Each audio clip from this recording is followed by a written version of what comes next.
राजपूत कुल के कलंक, अब लज्जा से तुम झुक जाओ। शक्ति सिंह तुम रुको रुको, राणा प्रताप तुम रुक जाओ। नमस्कार मित्रों, रश्मिरथी, जयद्रथ वध और कई सारी कविताओं के सफलतापूर्वक वाचन के बाद एक महाकाव्य के साथ आज पुनः प्रस्तुत हूँ। महाकाव्य है हल्दी घाटी, महाराणा। इन कविताओं के पीछे का उद्देश्य तो आपको पता होगा। एक तो हिंदी भाषा जिस तरह से विलुप्त हो रही है हमारे बीच, हमारी भाषा विलुप्त हो रही है। आज सिचुएशन ऐसी है कि हम सबको हिंदी से ज़्यादा अंग्रेजी का प्रयोग करना पड़ता है। हम ना चाहें तब भी करना पड़ता है, because we are reliable on English. हमारी जॉब्स अंग्रेजी पे ही डिपेंडेबल हैं। अंग्रेजी नहीं बोलेंगे तो जॉब नहीं मिलेंगी, नहीं चल पाएगा। लेकिन रशिया, चाइना, जापान जैसी बहुत सारी कंट्रीज़ हैं जो अपनी भाषा को महत्व देती हैं। उनकी ऐप्स, जॉब्स, एजुकेशन, सारा कुछ जो रिलायबल, डिपेंडेबल है ना, उनकी अपनी भाषा पे। ये गलती कहीं ना कहीं हमारे पुरखों से हुई होगी या हुई है कि हम रिलायबिलिटी की तरफ कहाँ भाग गए, हम कैसे डिपेंडेबल हो गए और चीज़ें बदल गई हैं। एनीवे, हिंदी भाषा के प्रति प्रेम दूसरा सबसे बड़ा कारण जो इन कविताओं का है वो ये है कि जब भी आपका मन कभी अशांत हो, त्रस्त हो, ग्रस्त हो, कमज़ोर सा फील कर रहा हो ना, तो आप आएँ, आप देखें, आप समझें कि इस धरती पर, इस भारतवर्ष में कैसे कैसे महापुरुष हुए हैं जो स्वाभिमान के लिए स्वर्ग से भी समझौता ठुकरा दिया है। यही कारण है कि मैं हमेशा वीर रस की कविताओं का वाचन करता हूँ, जिसका अस्थायी भाव उत्साह होता है। अगर मन में उत्साह नहीं है ना, जीवन में कभी सफल नहीं हो पाएंगे, गारंटी लेता हूँ आपसे। तो इस महापुरुष की गाथा से पहले मैं आपसे एक निवेदन करता हूँ कि अगर आपके रक्त में, शिराओं में, धमनियों में अंदर से ना भारत माता की जय, इस मिट्टी के प्रति सौहार्द नहीं आता है, तो शायद ये चैनल आपके लिए नहीं है, ये कविता आपके लिए नहीं है। अगर आपके रोम रोम कभी मेवाड़ की धरती के लिए, भारतवर्ष की धरती के लिए पुलकित ना होते हो ना, तो ये कविता आपके लिए नहीं है, ये चैनल आपके लिए नहीं है। लेकिन यदि आप ऐसा कुछ फील करते हैं तो आइए मेरे साथ। पूरा प्रयास करूंगा कि आपको उस मिट्टी की, उस दृश्य की, उस परिदृश्य की, उस वीरत्व की, उस वीररस की अनुभूति कराई जाए। तो एक लिंगनाथ को प्रणाम करते हुए मैं उस महावीर की गाथा प्रारंभ करता हूँ, जिसके बारे में कवियों ने ये कहा है कि जिस पठान का भी प्रताप से रण के बीच पड़ा पाला, राणा की तलवार ने उसको घोड़े सहित काट डाला। उस राणा की व्याख्या शुरू होती है श्याम नारायण पांडे जी द्वारा कृत महाकाव्य हल्दी घाटी। प्रथम सर्ग शुरू होता है और मानो पांडे जी जब इन्होंने कविता का लेखन शुरू किया होगा तो शायद उस समाधि के पास गए होंगे जहां महाराणा की समाधि बनी हुई है। कहते हैं कि वन डोली है यहीं यहीं पर है समाधि सेनापति की, महातीर्थ की यही वेदिका, यही अमर रेखा स्मृति की। एक बार आलोकित कर हाँ यही हुआ था सूर्य अस्त। उस समाधि के पास कहते हैं कि यहीं पर सूर्य का अस्त हुआ था। चला यहीं से तिमिर हो गया अंधकारमय जग समस्त।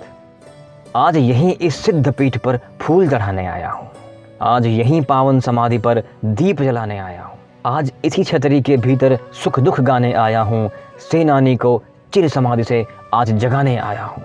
अब कहते हैं कि सुनता हूँ वह जगा हुआ था जौहर के बलिदानों से, और सुनता हूँ वह जगा हुआ था बहनों के अपमानों से। सुनता हूँ स्त्री थी अंगड़ाई अर के अत्याचारों से, और सुनता हूँ वह गरज उठा था कड़ियों के झंकारों से।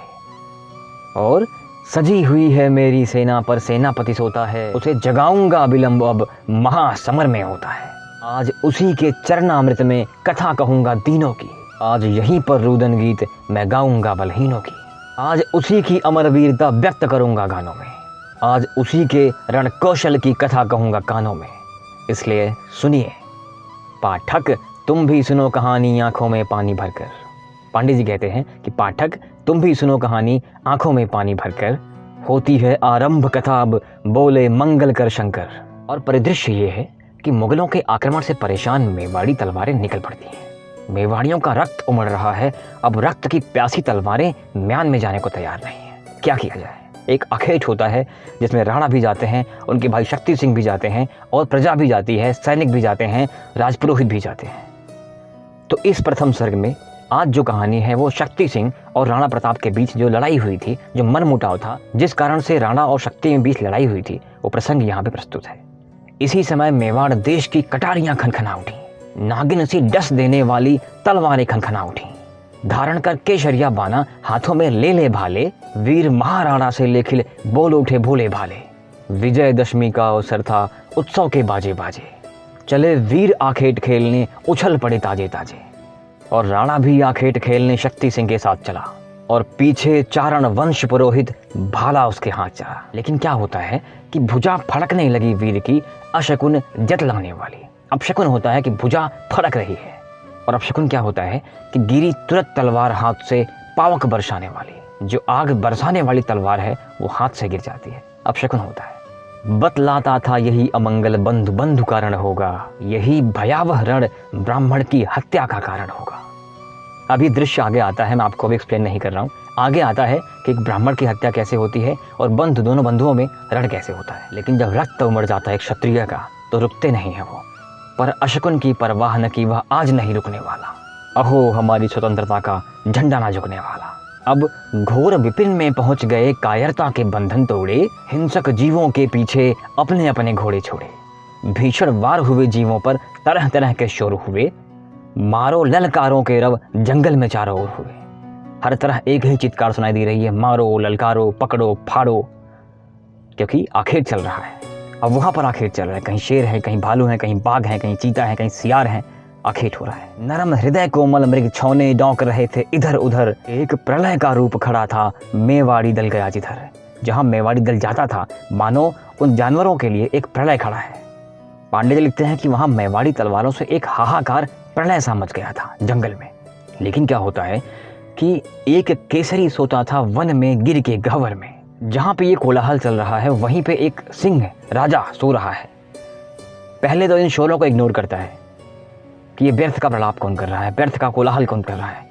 लेकिन शेर है, राजा है, कब तक बर्दाश्त करता। बाहर आता है कि एक केसरी सोता था वन के गिर गह्वर के अंदर, रों की दुर्गंध हवा से फैल रही थी इधर उधर।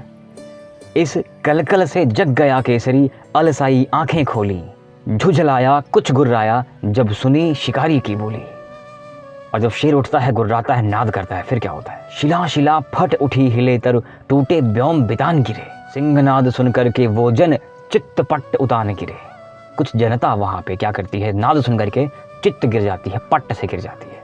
अब धीरे धीरे चला केसरी आंखों में अंगार लिए, और लगे घेरने राजपूत बाला बरछी तलवार लिए। वीर केसरी रुका नहीं उन क्षत्रिय राजकुमारों से, डरा न उनकी बिजली सी चलने वाली तलवारों से। छका दिया कितने जन को, कितनों को लड़ना सिखा दिया, हमने भी अपनी माता का दूध पिया है दिखा दिया। चेत करो तुम राजपूत हो, राजपूत तुम ठीक बनो, मौन मौन कह दिया सभी से, हम सा तुम निर्भीक बनो। पांडे जी लिखते हैं कि शेर मानो उन लोगों से ये कह रहा है कि पहले तुम ठीक से राजपूत बनो और हम जैसे मुझ जैसे तुम निर्भीक बनो। हम भी सिंह सिंह तुम भी हो, पाला भी है आन पड़ा, आओ हम तुम आज देख लें हम दोनों में कौन बड़ा। सिंह कह रहा है इन ठाकुरों से, राजपूतों से, मेवाड़ी तलवारों से कि आओ देखते हैं तुम आगे जाओगे या मैं। अब क्या हो रहा है कि घोड़ों की घुड़दौड़ रुकी, लोगों ने बंद शिकार किया और शक्ति सिंह ने हिम्मत करके भाला अपना प्रहार किया। आह न की बिगड़ी न बात चंडी के भीषण वाहन की। चंडी का भीषण वाहन मतलब वो शेर। तो आह न की बिगड़ी न बात चंडी के भीषण वाहन की, कठिन तड़ित सा तड़प उठा उस भाले की परवाह न की। सह गया वो आघात। अब जब शक्ति का भाला उसने सह लिया तो क्या हुआ? काल सदृश राणा प्रताप झट तीखा शूल निराला ले, बढ़ा सिंह की ओर झपट कर अपना तीखा बाला ले। ठहरो ठहरो कहा सिंह से, लक्ष्य बनाकर ललकारा, शक्ति सिंह तुम हटो सिंह को मैंने अब मारा मारा। तो शक्ति सिंह का पहला प्रहार जब शेर सह गया, आगे बढ़ रहा था, तो राणा ने प्रहार कर दिया और राणा ने कहा कि शक्ति तुम हटो, इसको मैंने मार दिया। राजपूत अपमान न सहते परंपरा की बान यही। हटो कहा राणा ने, पर उसकी छाती उत्तान रही, शक्ति सिंह हटा नहीं। आगे बढ़कर कहा लक्ष्य को मार नहीं सकते हो तुम, और बोल उठा राणा प्रताप ललकार नहीं सकते हो तुम। छोटा भाई था लेकिन कह रहा है कि तुम ललकार नहीं सकते और आगे बढ़ के उसको मार नहीं सकते, मेरा आखेट है, मेरा शिकार है। शक्ति सिंह ने कहा बने हो शूल चलाले वाले तुम, पड़े नहीं हो शक्ति सिंह सम किसी वीर के पाले तुम। क्यों कहते हो हटो हटो, मैं वीर नहीं रणधीर नहीं, क्या सीखा है नहीं चलाना भाला बरछी तीर नहीं। बोले राणा क्या बकते हो, मैंने तो कुछ कहा नहीं। शक्ति सिंह बखरे का यह आखेट तुम्हारा रहा नहीं, राजपूत कुल के कलंक धिक्कार तुम्हारी वाणी पर। बिना हेतु के झगड़े पड़े वज्र गिरे उस प्राणी पर। राणा का सत्कार यही क्या, बंधु हृदय का प्यार यही क्या, क्या भाई के साथ तुम्हारा उत्तम यह व्यवहार यही क्या। अब तक का अपराध क्षमा, आगे का काल निकाल आया है, तेरा काम तमाम करेगा मेरा भीषण बाल आया है। बात काट कर राणा की शक्ति सिंह फिर से बोल उठा, बोल उठा मेवाड़ देश इस बार हलाहल खोल उठा। धार देखने को जिसने तलवार चला दी उंगली पर, उस अवसर पर शक्ति सिंह वह खेल गया अपने जी पर। बार बार कहते हो तुम क्या अहंकार है भाले का, ध्यान नहीं क्या तुमको कुछ भी मुझ भीषण रण मत वाले का। कहता क्या अहंकार कर रहे हो, राजपूत हूं मुझे चाहिए ऐसी कभी सलाह नहीं। तुष्ट रहो या रुष्ट रहो इसकी मुझे परवाह नहीं। रुक सकता है अप्रताप मेरे हृदय का उद्गार नहीं, बिना युद्ध के अब कदापि इस जीवन का उद्धार नहीं। शक्ति सिंह मानो क्रोध में आग बबूला है, राणा को ललकार रहा है कि ये ऐसे बात नहीं बनने वाली है, युद्ध करो और साबित करो कि तुम महान हो, नहीं तो एक क्षत्रिय का अपमान ना करो। राणा एक बार छोटे भाई को माफ करते थे, लेकिन राणा एक पदवी है, एक सम्मान है, एक परंपरा है, उसका अपमान एक क्षत्रिय माफ नहीं कर सकता।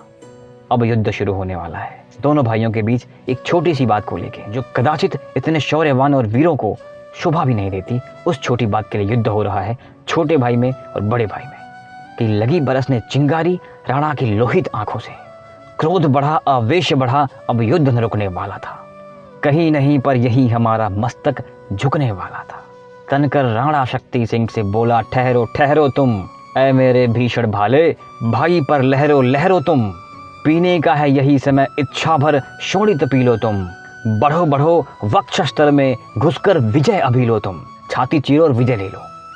शक्ति सिंह आखेट तुम्हारा करने को तैयार हुआ, लो कर में करवाल बचो अब मेरा तुम पर वार हुआ। युद्ध शुरू। लिखते हैं कि हाँ, कलंक की वेदी पर उन दोनों का भीषण युद्ध हुआ। दोनों मदांध होकर के युद्ध कर रहे हैं कि कूद पड़े वे अहंकार से भीषण रण की ज्वाला में, और रणचंडी भी उठी रक्त पीने को भर कर प्याला में। होने लगे वार हरेक से, एक लिंग प्रतिकूल हुए। एक लिंग भगवान जो उनके कुल देव हैं वो प्रतिकूल हो रहे हैं। मौन बुलाने वाले उनके तीक्ष्ण अग्रसर शूल हुए। क्षण क्षण लगे पैतरा देने, बिगड़ गया रुख भालों का। रक्षक कौन बनेगा अब इन दोनों रणमत वालों का। बचाएगा कौन, बीच में आएगा कौन, किसकी इतनी हिम्मत, किसका इतना सामर्थ्य कि इन दोनों को रोके।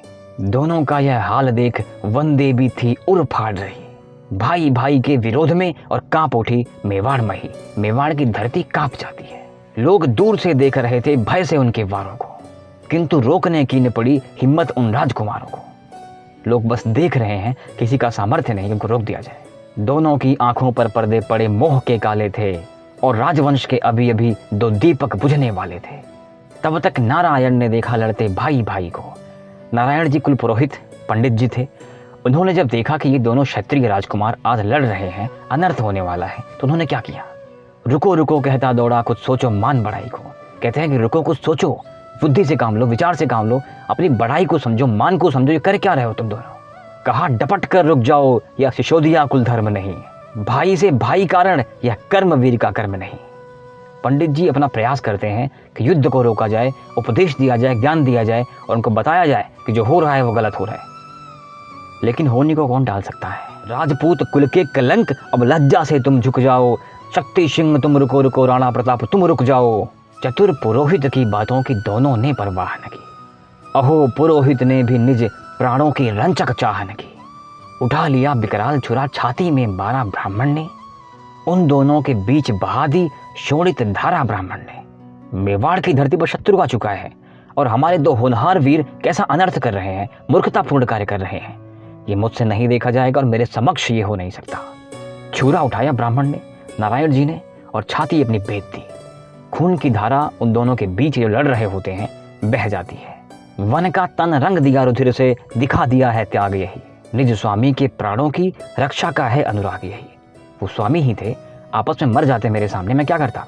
ब्राह्मण ने दिखा दिया कि स्वामी की भक्ति ऐसी होती है। ब्राह्मण था वह ब्राह्मण था, हित राजवंश का सदा किया। निज स्वामी का नमक हृदय का रक्त बहाकर अदा किया।